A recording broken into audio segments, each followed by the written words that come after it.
Before we begin, let the silence settle around you.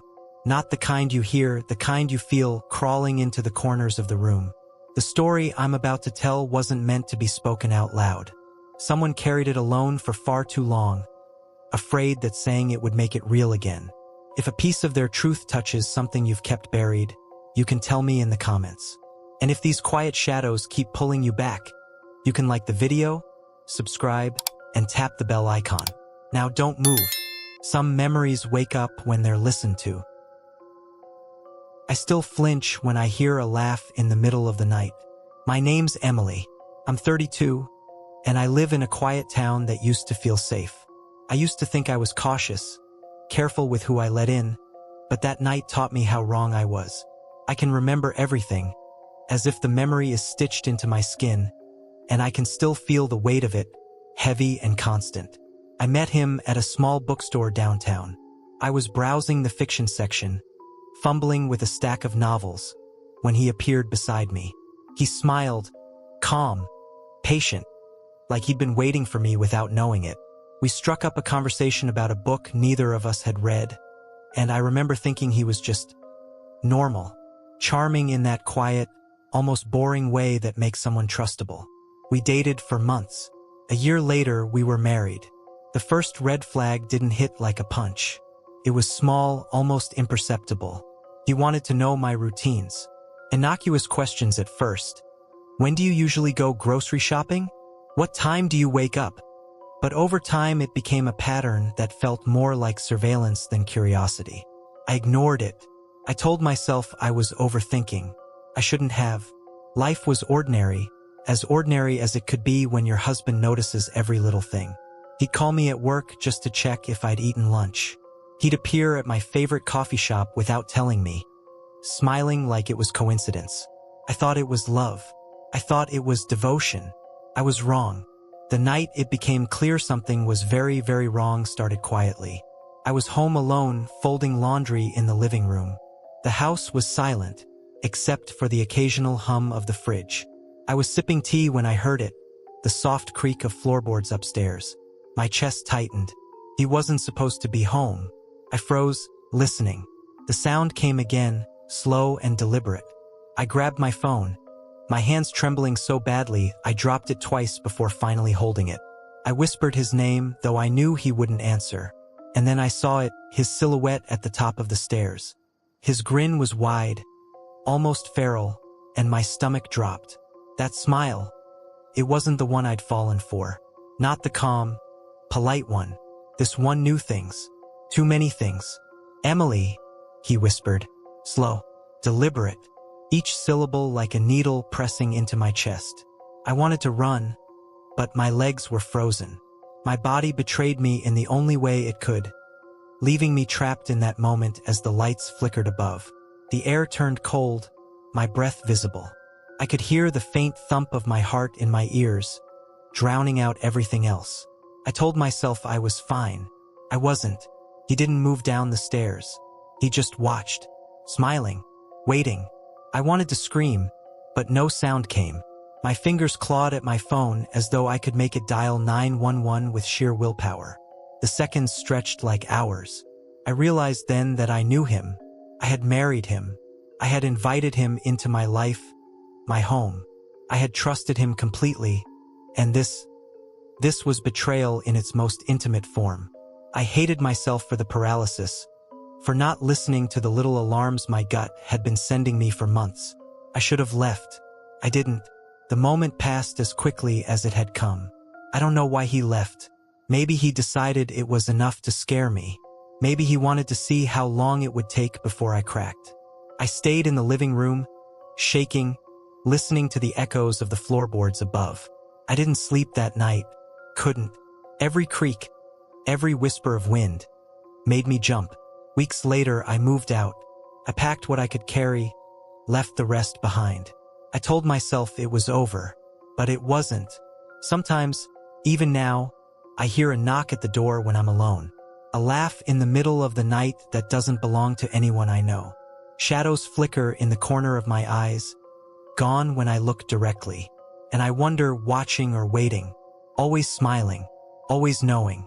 I told the police about the incidents, but he had an explanation for everything, always calm, always plausible. The kind of calm that makes people doubt themselves. I felt alone, trapped by my own memories, and for a long time, I didn't speak of it to anyone. I felt ashamed, weak, stupid for letting it happen. I tell you this now because people need to hear it. Sometimes evil doesn't announce itself loudly. Creeps in with charm, with patience, with smiles. It waits for you to lower your guard. I still see that grin in my dreams. I still flinch at a simple laugh. I still check my locks twice, 3 times every night. I can't tell if he knows I'm speaking about him now, or if he's far away, out there, blending into the world, smiling at someone else, watching, calculating. Maybe that's worse than not knowing. The thought that he might be the same person he was the day I left, just waiting for his next chance. I've learned to live with it, mostly. I've built barriers, routines, alarms, cameras. I've learned to trust instinct above all else. But the memory, that smile, follows me. It's there when I'm alone. It's there when I'm laughing with friends. It's there when I should feel safe. And I know, deep down, it will never truly leave. If you take one thing from this, listen to your instincts. Don't ignore the little alarms. Don't rationalize away the unease. Sometimes the red flags are there, waving right in front of you. And if you ignore them, well, you might just meet the smile that knows too much. I can't stand the sound of keys jingling anymore. My name is Laura. I'm 30, and I used to live in a quiet suburb, the kind of place where people left their doors unlocked, thinking danger was a story from the city. I worked nights at a diner, mostly because I liked the rhythm of it. The clatter of dishes, the hum of fluorescent lights, the way the neon sign buzzed outside, painting the floor red. He stayed home. He was pleasant most days. I thought I knew him. I was wrong. Started small. He always joked about locking doors and windows, just in case. He'd say with that lazy, almost satisfied grin. I laughed along, brushed it off. But looking back, that should have been the first warning.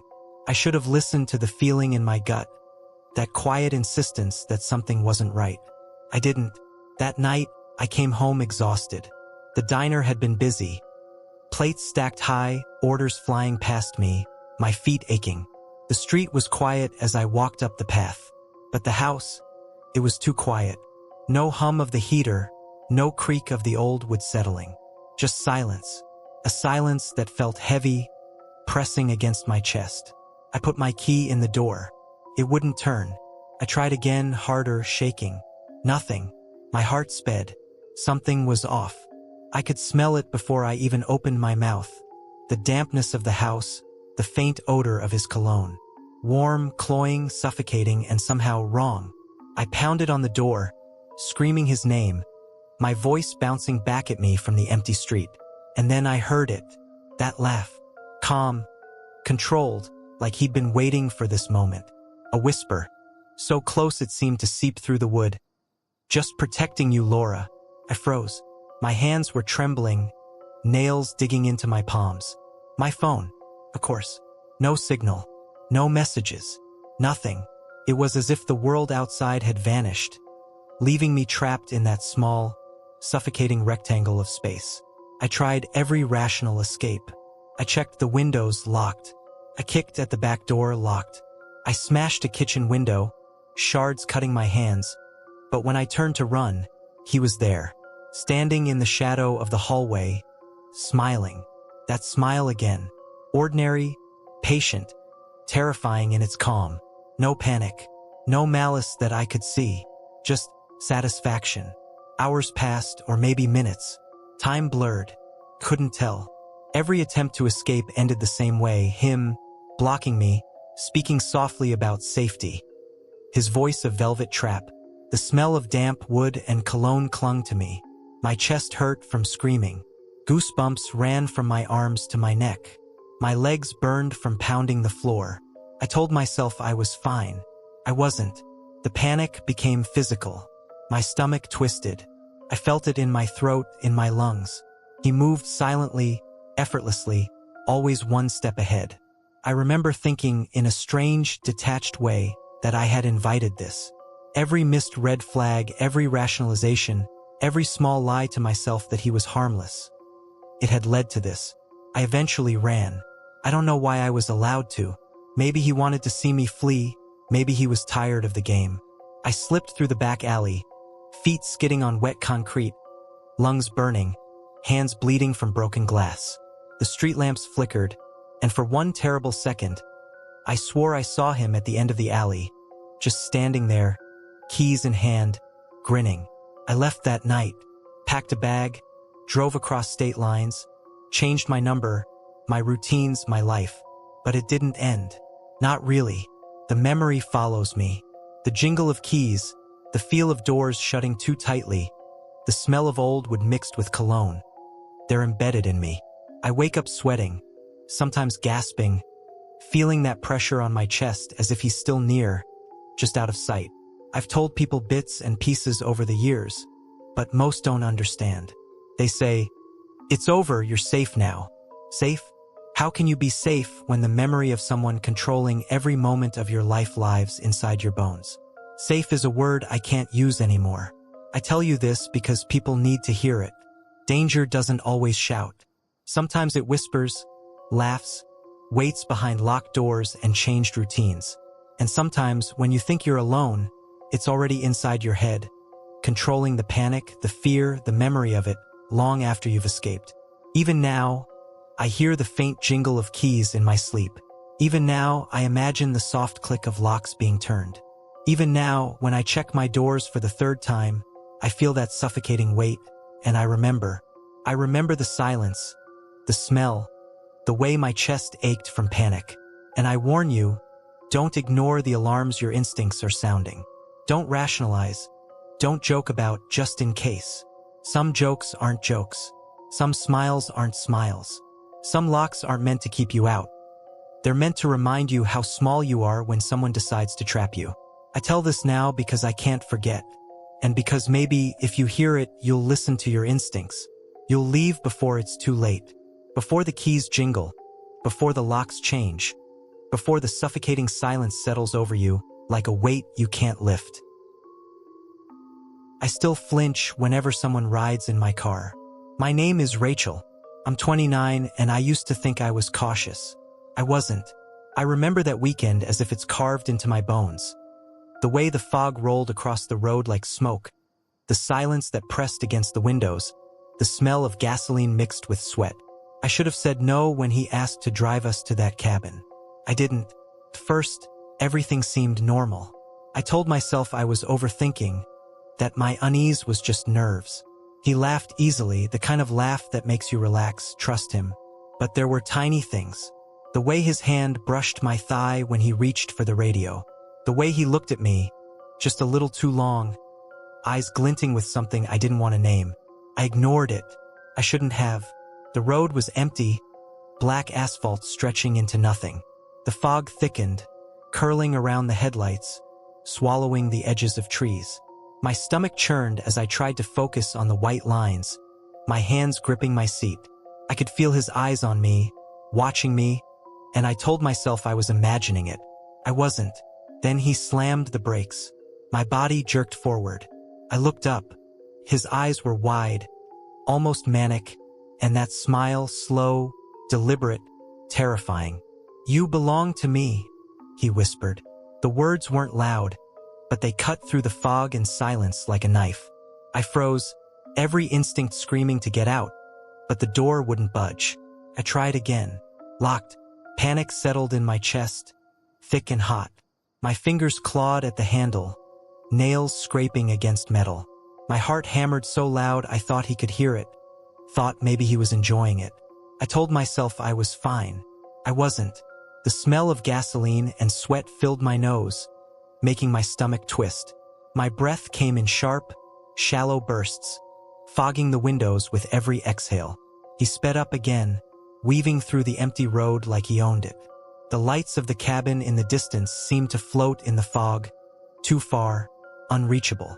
I tried to grab the wheel, tried to shove him off, but he was stronger. Every laugh, every whisper, every casual touch became a weapon. The air was thick, almost warm, oppressive, and I felt trapped in a space that was meant to be safe. Hours felt like days. I couldn't tell if the road was curving or straight, if the fog was lifting or growing heavier. My mind spun with every what-if, every scenario where I didn't survive. My phone was dead. I didn't know anyone could save me.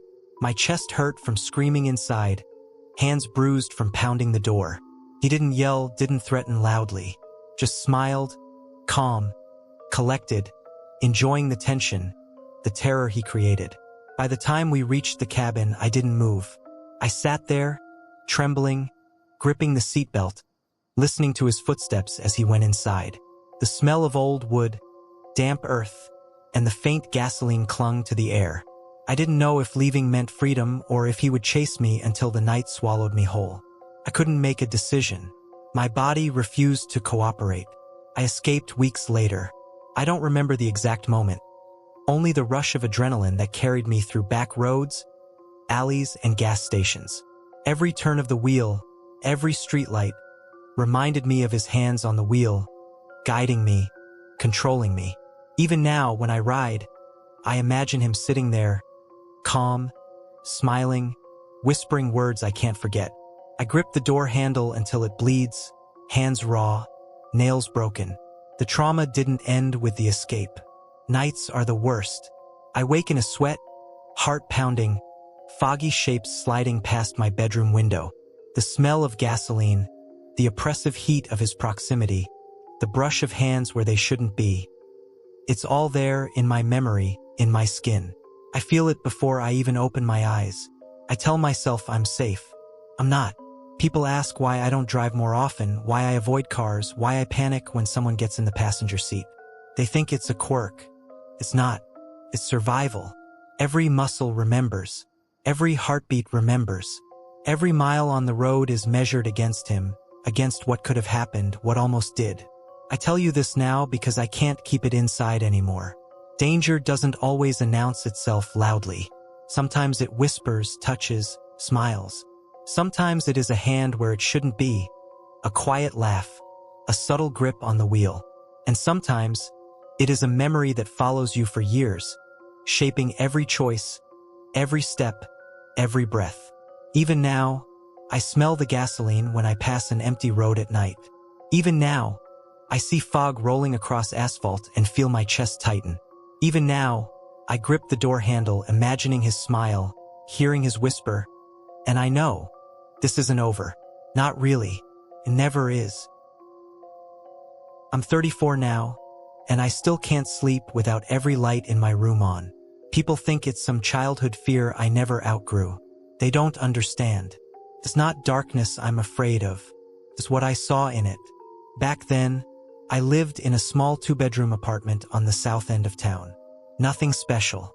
Beige carpets, old heaters that hummed like they were dying, thin walls that made you feel like the neighbors were breathing next to you. I'd moved in with my boyfriend, well, husband, if you count the courthouse signature he forced on me. I was 23, stupid, hopeful, too willing to excuse things that didn't make sense. And he loved the darkness. He always slept with the lights off, the curtains shut tight, the TV unplugged. He said lights bothered him, said shadows helped him think. I should have questioned that. It sounds obvious now, but back then, I just told myself it was a quirk. Everyone has quirks, right? Except his quirks grew teeth. The first few weeks were small things. I'd feel him watching me sometimes. Not the normal kind of watching, not the affectionate kind. His eyes would follow me a little too long, track my movements like a predator memorizing patterns. I'd look up from washing dishes, and he'd be in the hallway, half hidden, just staring. No expression, no blink. That was the first sign something was off. I tell myself now, but I ignored it. I always ignored it. The sounds started next. Footsteps behind me when he wasn't home. The creak of the bedroom door opening at 3 a.m. A soft scratch along the wall beside my side of the bed. Like someone dragging a fingertip just to remind me they were there. He'd deny it. Or laugh. "You're too jumpy," he'd say. "Maybe it's in your head." I wanted so badly to believe him. Wanting peace becomes a kind of sickness when you love the wrong person. Then one night, I swear I locked the bathroom door behind me. I always locked it because it was the only place I could breathe without him leaning in, talking softly, smiling that strange smile. A smile that never touched his eyes. But when I stepped out of the shower, he was standing inside the bathroom, his head tilted, watching the steam slide down the mirror. "You forgot to lock the door," he whispered. Except I hadn't. I know I hadn't. My stomach twisted, but I forced a laugh and changed the subject. Back then, minimizing danger felt safer than confronting it. A few days later, I found my dresser drawers open, not pulled out, opened with this deliberate neatness, like someone had examined each item and placed it back precisely where it belonged. Not messy, not random, purposeful, and something else. The faint smell of cigarette smoke on my shirts. He didn't smoke, neither did I, but he just shrugged. "You probably left them open." Gaslighting disguised as casual conversation. That was becoming his specialty. By the time the real incident happened, I was already unraveling. My appetite gone, my nerves shot, my sleep shredded into tiny panicked fragments. I'd started sleeping with a lamp on, even though he hated it. Every night, he'd wait until I fell asleep, then get up quietly and turn it off. I'd jolt awake in the pitch dark, heart pounding, knowing he was testing me, testing how far he could push before I broke. And then came the night I can't forget. The one I'm still paying for every time I walk into a dark room. I woke up to the feeling that something was wrong. You know that instinct, when your brain senses a shift before your eyes open.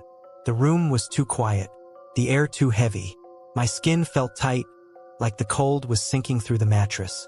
When my eyes finally adjusted, I saw him, not standing, crouched, at the foot of the bed, silhouetted by the faint streetlight leaking through the blinds. His spine curved, arms hanging loosely between his knees, head tilted like an animal studying prey. He wasn't moving. He wasn't breathing loudly. He was just watching me breathe. My throat closed. Every survival instinct lit up at once. Sweat pooled under my arms, sliding down my ribs. I couldn't see his face, but I saw the gleam of his belt buckle shift when he leaned slightly forward. I didn't know what to say. I whispered his name, barely audible. He didn't answer. I told myself he might be sleepwalking, but sleepwalkers don't smile. And he was smiling, slow, controlled, like he wanted me to know he'd been there longer than I realized. When I finally managed to whisper, "Don't," it was more breath than voice.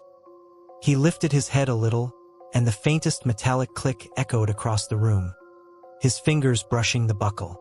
My blood ran cold. I felt every heartbeat like a punch to the ribs. My mind raced. Get up, scream, run, but my body refused to move. I blinked once, just once, and in that fraction of a second, he slipped off the bed frame and disappeared into the darkness by the wall. No sound, no footsteps, just gone. I froze for what felt like 10 minutes, staring into the black corners of the room, waiting to see movement, waiting to hear breathing, waiting for him to come back out. He didn't, not that night, but it wasn't the last time I woke up to him crouched like that. Sometimes he'd be nearer, by the window, sometimes in the doorway. Once, God, I still feel sick remembering it. I opened my eyes to see him inches from my face, just staring, not blinking, his breath cold against my cheek. Why didn't I run? Why didn't I scream? I ask myself that every day. But abusive men don't need locks or chains. They just need you to be too exhausted, too scared, too isolated to trust your own reactions. The night I finally left, he didn't even touch me. He just whispered, "You sleep too deeply. One day you won't wake up so easily." That was enough. That was all it took. I grabbed my phone, my wallet, and I walked out barefoot into the freezing hallway. I didn't stop driving that night until the sun came up. Didn't go back for anything. Not clothes, not photos, nothing. The police called him in, asked questions. He acted confused, said he was worried about me, said maybe I was imagining things. And I hate how close I came to believing him. It's been 11 years. I haven't seen him since.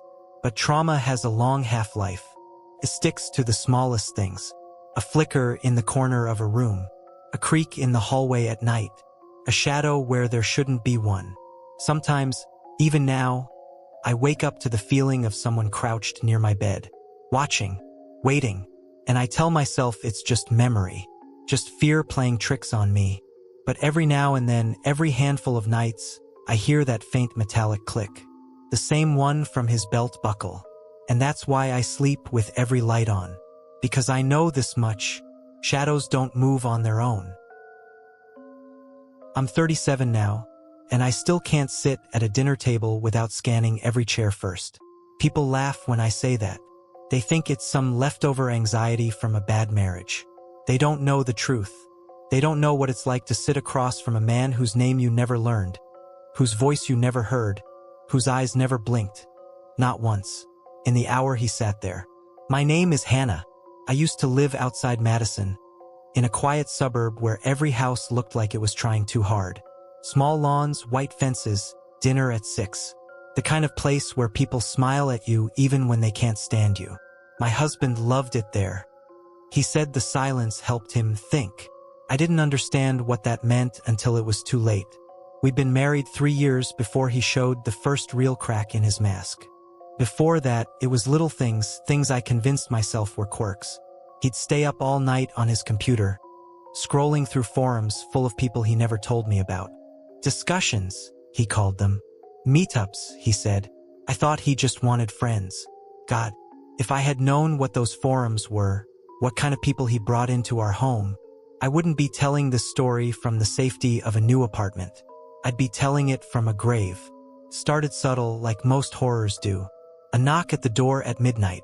A man in a hood, handing my husband a package with no label. Weird coded phrases they exchanged. Both of them smiling like it was some twisted inside joke. That was the first sign something was wrong with him. I tell myself now, but back then, I told myself I was imagining it, just being paranoid. The night everything changed was a Thursday. I remember because I'd worked a 10-hour shift and all I wanted was a quiet meal. I'd roasted chicken, made his favorite mashed potatoes. He didn't like when I didn't cook, so I made sure everything was perfect. When I called him for dinner, he didn't answer. I thought he was in the shower.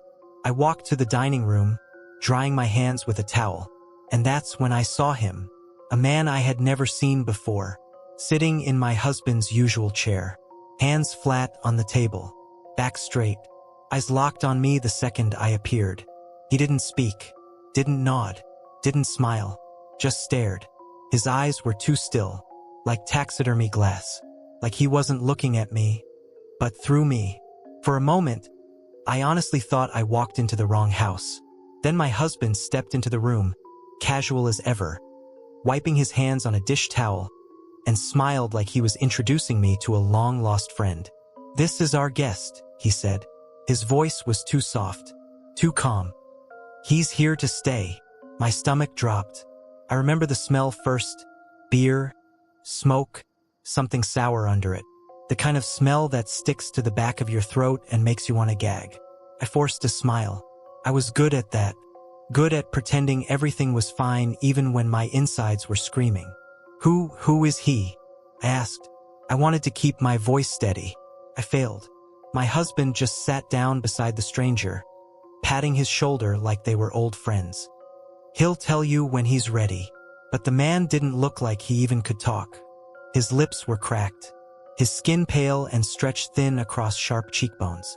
His hands were trembling slightly, but not from fear, from restraint, like he was holding something inside himself with every ounce of effort he had.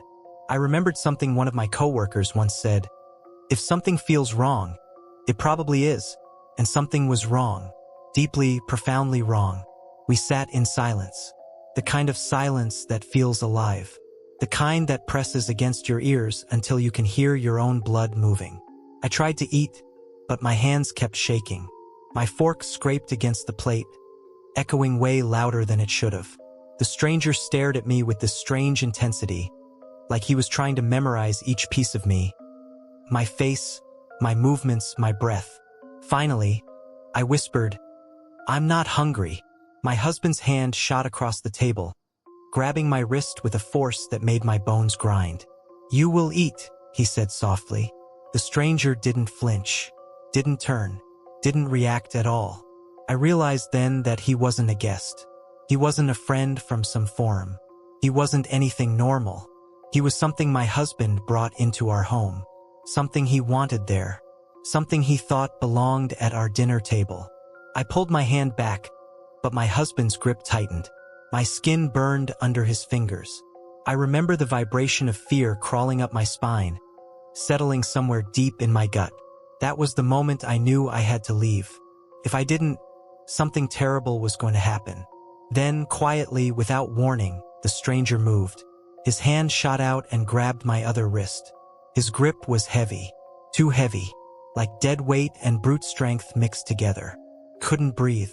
The smell of him, alcohol, ash, stale sweat, hit me like a punch. My vision blurred around the edges. "Let me go," I whispered. He leaned forward just a fraction of an inch. His eyes didn't blink. My husband watched us like it was all a show he'd been waiting to see. Something in me snapped then. Some buried part of me that had been sleeping for years finally opened its eyes. I yanked my arm with everything I had, stumbled back, knocked over my chair, and ran. I don't remember grabbing my keys, but somehow they were in my hand. I don't remember the stairs, but I remember the cold air when I burst outside, the way it bit into my lungs like ice. I drove barefoot, sobbing, shaking so hard I could barely see the road. I didn't stop until sunrise. The police checked the house. No stranger. No sign he'd ever been there. My husband claimed I was confused, exaggerating.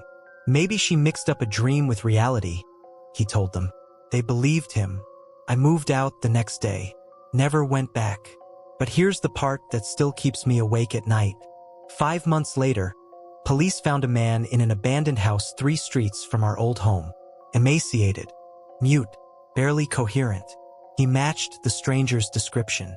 They say he'd been living there for weeks, maybe months. But the part nobody could explain was this. He kept a list of addresses. 16 of them, all local. Mine was the first one on the list. And in the corner of the page, written in shaky handwriting, was a single sentence. He said I could stay. Even now, every time I sit at a table, I feel that stare on my skin. That unblinking silence. That night pressing in on me from some dark corner of my memory. I can't eat alone anymore, because I'm never sure I am alone. I'm 32 now, and I still can't walk down a set of basement stairs without feeling my throat close. People think I'm exaggerating when I tell them basements make me nauseous. Claustrophobic, they say. Bad memory, maybe. They don't understand. It isn't the dark that scares me. It isn't the silence. It's that feeling, that crawling, icy pressure on the back of my neck. Because every basement reminds me of him, of what he left down there, of what I heard, of what almost didn't let me leave. My name is Claire. I used to live in a small blue house on the outskirts of town, the kind of place with peeling paint and a porch that creaked whenever the wind shifted. We bought it because my husband said it had character. What he really meant was, it had a basement. He loved that space from the moment we moved in. Said it was quiet. Said it helped him think. I never questioned it. Maybe I should have. Looking back, the signs were there long before that day. The nights he disappeared for hours. The metallic smell that clung to his clothes. The way he'd come upstairs, breathing hard like he'd been running or doing something else. I told myself it was stress. Work. I told myself I was imagining the whispers I sometimes heard through the floor vents. I told myself I was fine. I wasn't. Everything changed the day the power went out. It was late afternoon. Gray skies, heavy air, that suffocating stillness right before a storm. I was in the kitchen when the lights flickered, buzzed, then died completely. I don't know why I decided to check the basement. I never went down there. Not once. But the silence in the house felt wrong that day. Thick, expectant. If I had known what was waiting for me down there, I wouldn't be telling this. The basement door groaned when I opened it. The kind of sound that makes your skin prickle. A cold draft crawled up the stairs, brushing over my ankles. Smelled like mildew, And metal. Wet metal. I should have closed the door. I should have walked away. Instead, I grabbed my phone and stepped down. The air changed instantly. Heavier. Damp. Like breathing through a wet cloth. The wooden stairs bowed under my weight. Each step let out this long, aching creak that echoed into the dark. I tried turning on my flashlight, but my phone flashed red, 1%, and died. Great. I reached the bottom, my hands skimming along the wall until my fingers brushed the edge of a light chain. Felt cold, too cold, like touching the inside of a freezer. Pulled it. Nothing. Just more darkness. That's when I heard it. A shift. Somewhere deep in the room. Like something brushing against a stack of boxes. I froze. My husband wasn't home. No pets. No open windows. There should have been nothing down there. Hello. My voice didn't even sound like mine. It shook. Cracked. Silence. Then soft. Quiet. Right behind me. Claire. My husband's voice. I spun so fast I nearly slipped. My heart slamming against my ribs. My lungs burning. But there was no one there. Just blackness and the shape of the stairs behind me. For a moment, I honestly thought I was losing my mind. Claire. Same whisper. Same tone. But this time, deeper. Wrong. It was coming from the far side of the basement. The part he always kept locked off with old shelves and stacked crates. The part he never let me near. My breathing grew loud, too loud in that space. I could hear every hitch, every tremble, every tiny shake of my hands. I took a step back, then another, then movement. Quick, deliberate, low to the ground. Something slipped between the shadows. Too fast to see, but I felt it. The shift in the air. The cold brushing against my legs. I told myself it was a mouse. A trick of the dark. But then, something exhaled behind me. A warm human breath. Right against my neck. I didn't think. I ran. I bolted toward the stairs, tripping over something thick and soft on the floor. My hands slapped against concrete, skin scraping, nails bending back. The smell hit me then. Strong, coppery, unmistakable. Blood. I scrambled to my feet, my lungs screaming, my legs shaking so badly I nearly fell again. Behind me, something shifted. Slow. Heavy. Following. The stairs felt a mile long. My vision blurred. My throat tightened, like hands were closing around it. I reached the third step when I heard him again. Stay. Not a whisper this time. Command. Deep, wet, like something dragging the word through its teeth before spitting it out. I didn't look back. Couldn't. I launched myself up the stairs, slammed the door, and locked it 3 times before collapsing against it, gasping like I drowned. For hours afterward, I sat there shaking, listening, and I swear on everything, something scratched at the other side of the door, slowly, deliberately, like it knew I was sitting right there. When my husband came home, he found me curled on the floor. He asked what happened. I told him. He didn't look surprised. Not at all. He just smiled, so small I almost missed it, and said, "You shouldn't have gone down there." That was the moment I realized he'd never intended for me to use that space. Because it wasn't just a basement to him. It was something else. Something he'd been feeding, literally or figuratively. I still don't know. I moved out a week later. Filed for separation. Never looked back. But basements are still a problem. Every time I walk by one, I feel that same cold draft curling around my ankles. That same thick, damp air. That same whisper brushing against the back of my neck. And sometimes, when I'm tired, when the house is quiet, when the lights flicker, I hear him again. Not my husband. The other one. The thing in the corner he spent so many nights thinking with. Claire. A reminder. A warning. A promise that whatever waited for me in that basement hasn't forgotten. And it's still waiting for a moment, just one, when I let my guard down. I'm 34 now, living in a small rented apartment in another city, but I still sleep facing the door. I still keep my phone flashlight on the nightstand, and I still can't look at old photographs, not mine, not anyone's. The sound of a camera shutter makes my whole body seize up. Even when it's just someone taking a harmless picture in public, I freeze like they're aiming at me. I didn't used to be like this. I used to love memories, documenting moments, holding on to little pieces of life. I was the sentimental type. At least I thought I was before I understood what he was doing. If I had known what those pictures would lead to, God, I would have run the moment I saw the first red flag. But I didn't. I kept telling myself I was overreacting. I told myself he just loved me. I told myself he was being cute, romantic. I told myself a lot of things. I wasn't fine. Not even close. Back then, I was 27 and newly married. His name was Denial. He had this calm, soft-spoken personality that made me feel safe, like nothing bad could ever happen around him. Even the way he looked at me felt gentle, attentive, too attentive, maybe, but I didn't see it as a warning. Women are trained to take obsessive attention as affection. The first time I noticed him taking photos without asking, it was 2 months into our marriage. I was brushing my hair in the bathroom, the door half open, and I heard a faint click. When I turned, he was standing at the end of the hallway, smiling with his phone in his hand. "Sorry," he said, laughing softly. "You just looked beautiful." And I swallowed the unease that rose in my chest. I told myself to stop being dramatic. That was the first sign something was wrong. After that, the photos became more frequent. I'd be cooking, click, reading, click, dozing off on the couch, click. Sometimes I'd catch him half hiding behind a door frame or pretending to look at something else while he angled the phone toward me. I remember waking up one night to a sudden flash. I was disoriented, blinking spots out of my vision. When my eyes adjusted, I saw him lowering his phone, whispering, "Sorry, go back to sleep." My heart was pounding so hard it hurt, but again I ignored it.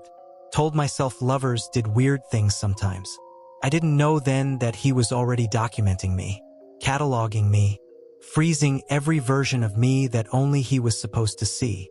Things got worse slowly, so slowly I didn't realize the shift until it was too late. He became more possessive, more controlling. If I went to the store, he wanted a picture.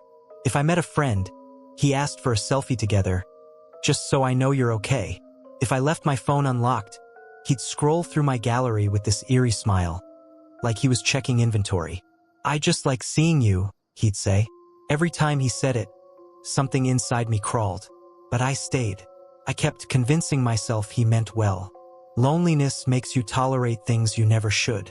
The night everything finally broke, I remember every second of it in awful, sharp detail. It was a Tuesday. I had come home early from work because I had a splitting headache.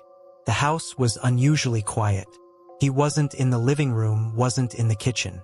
His car was outside, though. I called his name once. No answer.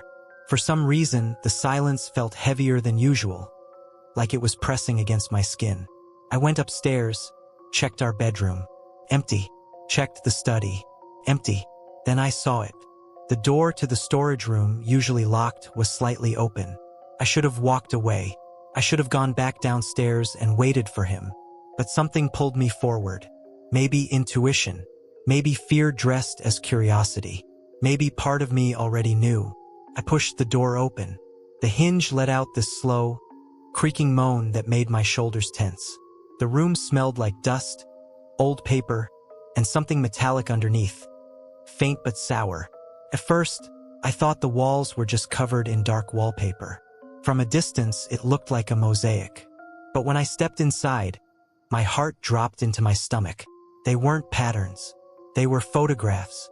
Hundreds of them, maybe thousands. Every inch of the walls was drowning in images of me. Me laughing, me sleeping, me brushing my teeth, me tying my hair, me crying, me staring out the window when I thought I was alone. Me in the middle of an argument with him, face twisted with frustration, something I didn't even remember him holding a camera for. Each one pinned carefully with small silver tacks, arranged in grids so precise it made me dizzy. But it was the expressions, his expressions, that made my blood run cold. Because in every reflection, every mirror in the background, every window, every shadowed corner where he was holding the camera, his face was wrong. His smile was too wide. Too stiff, too unblinking. This unnatural grin carved into his face like he was forcing it or enjoying something he shouldn't. Behind the camera, he wasn't soft or gentle. He was hungry. I stepped back. My throat felt dry and tight. My fingers trembled so violently I had to press them against my chest just to steady myself. I kept whispering, "No, no, no," under my breath. Then I heard it. A soft, unmistakable click. Right behind me, I spun around so fast I almost fell. He was standing in the doorway, holding his camera up, the lens pointed right between my eyes. Not smiling, not speaking, just staring. His breathing was the only sound in the room. Slow, deep, too controlled. "What is this?" I managed to whisper. He didn't answer, just walked closer, the camera rising like a weapon. Another click. My skin crawled. The flash burned my vision white. I stumbled backward, bumping into the wall of photos. The paper edges scratched my skin. My legs felt weak, useless. "Denial, stop," I begged, my voice shaking. "You're scaring me." He took another picture, then another. With every flash, his face became more distorted in my eyes. Shadowed, sharp, something like excitement twisting his features. He whispered, "Don't move. This is my favorite version of you." I don't know what broke inside me, but survival instinct finally kicked in. I bolted toward the stairs, shoving past him so hard the camera slipped from his hand and hit the floor. He lunged after me. I could hear him breathing behind me. Fast, animalistic. I nearly tripped on the last step, catching myself on the railing. I ran to the front door, yanked it open, and sprinted barefoot into the street. I didn't stop running. Not when he shouted my name from the porch. Not when a neighbor opened their door. Not until someone called the police. By the time officers arrived, he had destroyed the storage room, tore every photo off the walls, like he wanted to erase proof of what he'd done. I left that night with nothing but the clothes on my back. It's been 7 years. I moved cities, changed numbers, changed everything. He never faced real consequences. He spun some story about misunderstandings, artistic expression, emotional instability on my part. There wasn't enough physical proof left to contradict him. But I remember every detail of that room, every flash, every smile, every moment he watched me without my knowledge.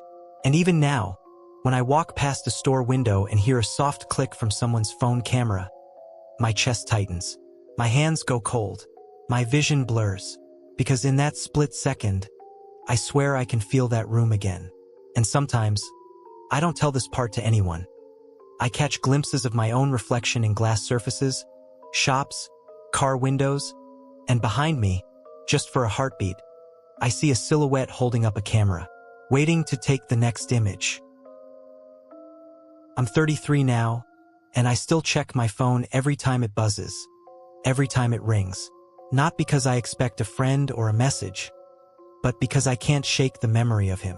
I can't shake the sound of his breath, that low, wet, deliberate inhalation that used to come through my phone late at night. Back then, I lived alone in a modest apartment on the edge of the city. I had a routine, a quiet life. I worked in marketing, nights mostly, because the office was empty and silent. That was part of why I didn't notice him creeping into my life sooner. The silence. The long hours alone made the shadows seem normal, made the phone calls feel like someone's idea of a joke. I should have known better. The first call came on a Tuesday, around midnight. The screen lit up with unknown number. I hesitated. My thumb hovered. Then I answered. Nothing. Just static. A long, dragging silence. I laughed it off. Probably a misdial. I hung up. My pulse didn't even spike. That was the first sign something was wrong. But I didn't see it then. I didn't feel it yet. A week later, it happened again. Only this time, when I answered, I heard it. A quiet, deliberate breathing, just on the other side of the line. Slow. Close. Too close. I froze, clutching the phone like it was a lifeline. Hello. My own voice sounded fragile, too loud in the empty room. And then the line went dead. Just like that. Nothing. No dialing tone, no ringing, just silence. My chest tightened. I told myself it was a prank. I told myself I was fine. I wasn't. It escalated slowly, as these things do. First came the late-night calls, sometimes 1, sometimes 10 in a row. Sometimes it was just silence.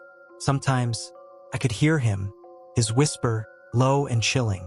My name, soft, deliberate, right on the edge of my hearing. And always the breathing, wet, deliberate, patient, watching, waiting. I remember one night clearly. I was curled up on the couch with a blanket, trying to distract myself with a podcast. My phone buzzed.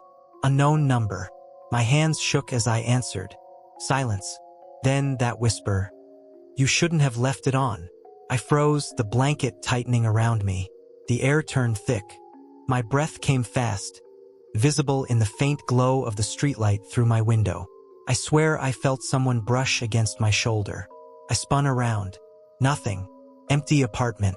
Just the smell, smoke, iron, like burning metal and blood. It lingered, clinging to the edges of the room. I checked every number, every message. Nothing. Deleted call logs. Scanned for spyware. Nothing. I told myself it was paranoia. I told myself I was imagining it. But every instinct in my body screamed otherwise. And then the calls came from inside my own apartment number. From my line. When I answered that one, the whisper came from the same room, just behind my ear. I'm here. I yelped and dropped the phone. Clattered against the floor. My hands were trembling. I ran to the bedroom, locked the door, pressed myself against it. The line went dead, but the memory of that breath, that presence, stayed. It never left. I moved after that night. I moved across the state. New apartment, new job, new life, or at least I tried. I changed my number, blocked unknown callers, installed every security measure I could think of. I told myself that distance would protect me, that I could outrun him. But the memory, that doesn't fade. Sometimes I hear a faint buzz in the corner of a room, a phantom vibration, and my heart jumps. I swear I can hear it, that deliberate inhale, that whisper that sounds like it's right behind me even when I'm alone. Watching, waiting. I still sleep with the lights on, phone within reach, every door locked. Every creak in the apartment makes my skin prickle. Every shadow becomes suspect. When I shower, I keep the bathroom door cracked, just in case. I avoid unknown numbers, unknown faces. I flinch when my own phone buzzes unexpectedly. And I won't, I never answer. Because I know it could be him. I know it could be that same soft, patient breathing, waiting for the moment I let my guard down. It's strange how fear embeds itself into every corner of your life. Every mundane task carries it now. The beep of a microwave, the rustle of paper, the vibration of a phone left on a table, all trigger memories. Sometimes I swear I see him reflected in glass, just for a second. A shadow standing behind me, just out of reach. And I spin around, heart hammering, and there's nothing, always nothing, but the memory of him. That's enough. That's always enough. I know people think I overreact. I know they tell me I should let it go, but I can't. He existed in a space I trusted. He was close enough to touch my life in ways no one else could reach. And now, even though I've run, even though I've moved, even though I've built walls around myself, the sense of him lingers. In the buzz of a phone, in the empty hum of an apartment, in the weight of my own skin when I think I'm alone. I still sometimes imagine picking up my phone, answering the unknown number, and hearing nothing at all. But I know better. I know the second I did, the whisper would come. That soft, deliberate whisper, right behind my ear, my name. My chest would tighten, my breath would stop, and that suffocating sense of presence, watching, waiting, would return, overwhelming me, cold and intimate, like the memory of someone crawling under my skin. Even now, I carry it with me, in every vibration, in every ring, in the faintest static. And I can't escape it no matter how far I go, because he doesn't need a body anymore. He only needs the echo, the memory, the fear he planted in me. And it grows every time I hear that click, that buzz, that whisper. waiting for me to lower my guard. Sometimes, late at night, I lie awake and feel my phone vibrate on the nightstand. Just a phantom, but it makes my chest tighten. My hands tremble, and I think I hear that soft inhale. Watching, waiting, always waiting. I'm 32 now, and I still wake up at the sound of a knock.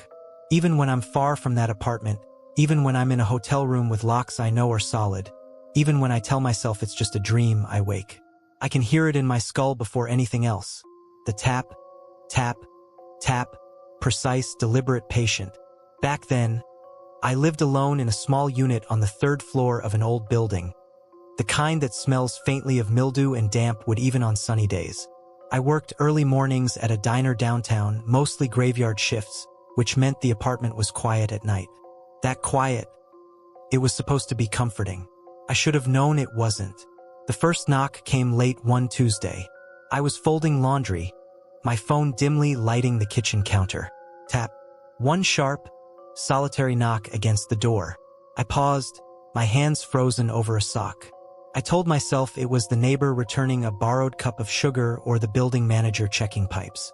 I told myself it was nothing, but the silence afterward, the oppressive, heavy kind, made my stomach knot. That was the first sign something was wrong. I didn't see it. I didn't feel it yet. The second night, it came again. Tap, tap. This time, 2 knocks. My hands trembled as I crossed the living room to glance through the peephole. Nothing. The hallway stretched empty, lit by the flickering fluorescent bulbs of the corridor. I told myself I was imagining things. I even laughed nervously at my own reflection in the peephole glass. I told myself I was fine. I wasn't. By the end of the week, the knocking had a rhythm. Sometimes 1, sometimes 3, sometimes a slow, dragging sequence that felt deliberate. I began to notice little things. The faint scent of cologne that wasn't mine lingering in the air. A cold draft that brushed against my neck when no window was open. Floorboards creaking upstairs when the building was supposed to be empty.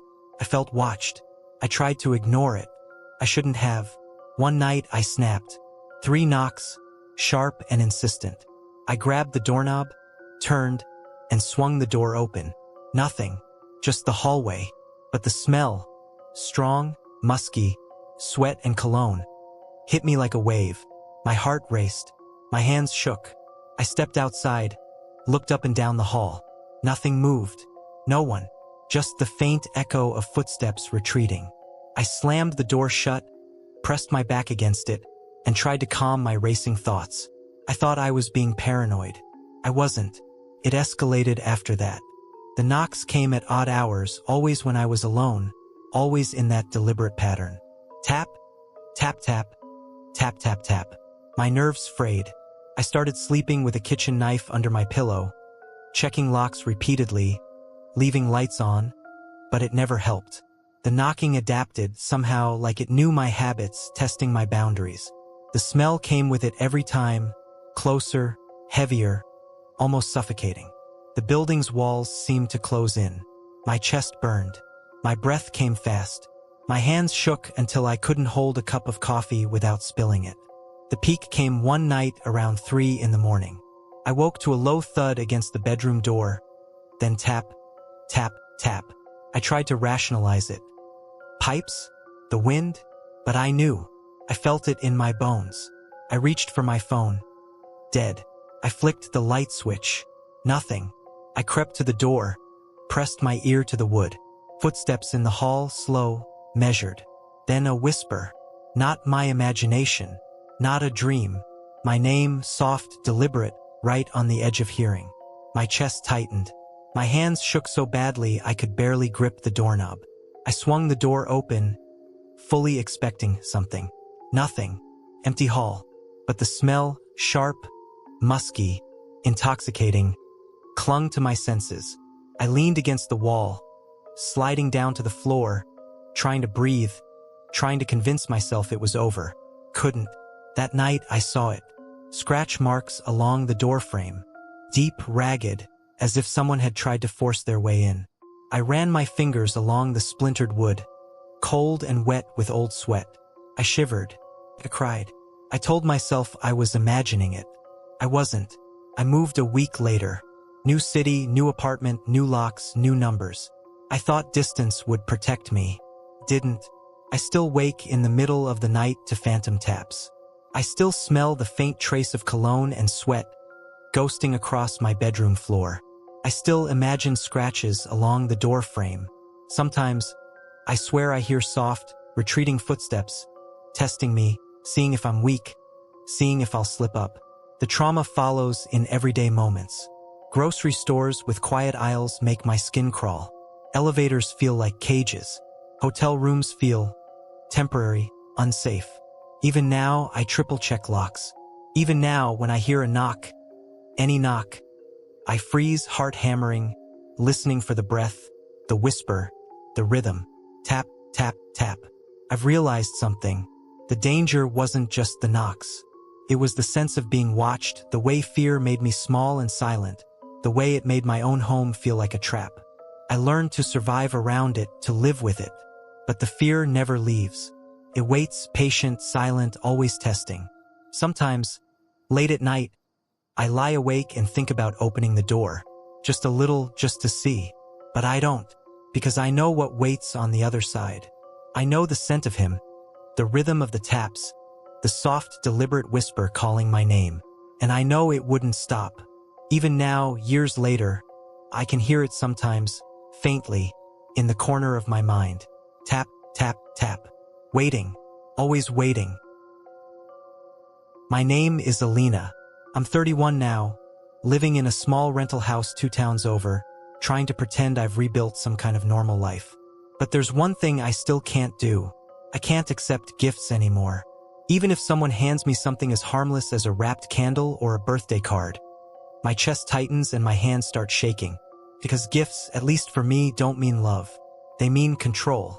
They mean someone has been close enough to take something without me noticing. This story still tastes like metal in my mouth when I tell it. But I guess that's why I'm finally saying it out loud. Because pretending it never happened didn't save me. It only made the fear grow roots. I met him when I was 26. His name was Raza.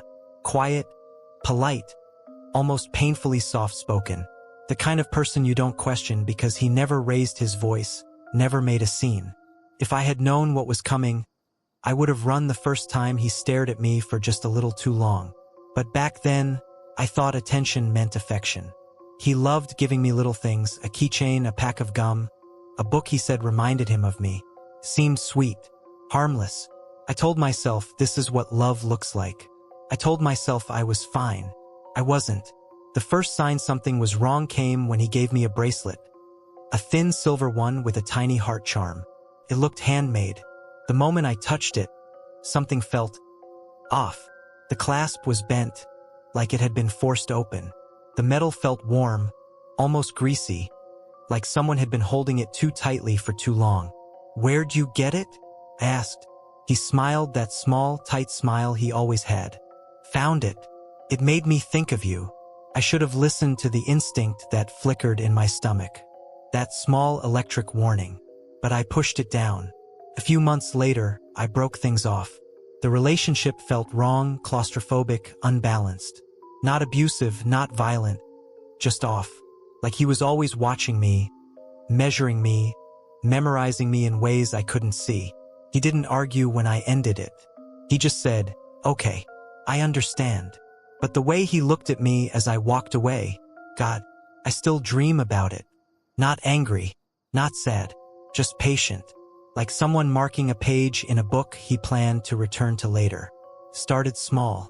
A text from an unknown number. "Thinking of you." Then another. "Hope you liked the surprise today." But there was no surprise. Or maybe there was and I just hadn't found it yet. I changed my number. Moved to a new apartment. Stopped going out alone. Told myself he'd get bored and move on. He didn't. The package showed up on a Tuesday morning. I remember because the sky was this dull, washed-out gray, the kind that makes you feel like you're waking up underwater. I opened my door and saw a small cardboard box sitting neatly on the welcome mat. No postage, no return address, just my name written in handwriting I didn't recognize, jagged, uneven, like each letter had been carved instead of written. My stomach dropped. Everything in me whispered, "Don't touch it. Don't bring that inside." But curiosity is a stupid, dangerous thing. I picked it up. It was light, too light. But when I shook it gently, something soft brushed against the inside walls, like threads, or wisps. Inside, it was wrapped in plain newspaper. Old, yellowed, smelling faintly of mildew. My fingers trembled as I peeled it back. The smell hit me first. Rot, metal, something sour underneath. Then I saw the jar. A simple glass jar. The kind used for spices. Inside was hair. Long dark strands I recognized instantly because they were mine, mixed with tiny nail clippings. My nail clippings. My vision blurred. My breath turned sharp and thin. I felt like the walls were bending inward. How? When? How close had he been to take these without me noticing? Then I saw the note taped to the inside of the lid. I kept the pieces you shed. I didn't want to lose any part of you. That was the moment the world tilted. The moment I realized this wasn't infatuation. This wasn't heartbreak. This was obsession, control, possession. I shoved the box away so fast it hit the floor, the jar rolling, tapping faintly like a heartbeat. I called the police with shaking hands, told them everything. The calls, the gifts, the stalking, the box. They came, looked around, took the jar, asked questions like they were ticking boxes on a form. Do you have proof it was him? Did you see him leave it? Did he ever threaten you directly? I remember staring at the officer and thinking, threats don't have to be shouted. Sometimes they're whispered through the things someone leaves behind. But they couldn't do anything. File a report, stay vigilant. Let us know if anything else happens. Anything else. Like this was normal. Like this was just another Tuesday. 2 nights later, I woke up to the sound of breathing. Not heavy, not loud, just close, too close. I sat upright. The room was dark, the only light coming from the street lamp outside bleeding through the blinds. My heart hammered so hard I could feel it in my teeth. Then I smelled it, that same metallic, rotten scent from the jar. I slid off the bed, barely breathing, every nerve in my body electric. I grabbed my phone. I don't remember dialing, just hearing the dispatcher's voice as I whispered, "Someone's in my apartment." I could hear footsteps, soft, controlled, moving away from my bedroom door. Not rushing, not panicked, just leaving. By the time police burst in, the apartment was empty. No signs of forced entry, no fingerprints, nothing. But they did find one thing. On my kitchen table, placed neatly in the center like another gift, was a strand of my hair. Just one. Perfectly straight, perfectly placed. Like a signature. I moved the next morning, packed what I could carry and drove until my hands stopped shaking. Rented the first place I could find. Switched jobs. Changed everything. I never saw him again. But here's the part that keeps me up at night. The part that makes my chest tighten every time dusk settles. 2 months ago, I found something on my porch. A small ribbon. The kind used to tie gifts. Dark red. Neatly folded. Smelling faintly of metal. No note. No jar. No hair. Just a reminder. A whisper. Promise. A message that said, "I'm still out here. I still have pieces of you. And I know where to find the rest." So yeah, I don't accept presents anymore. Because you never really know who's giving them. Or what they've taken to make them.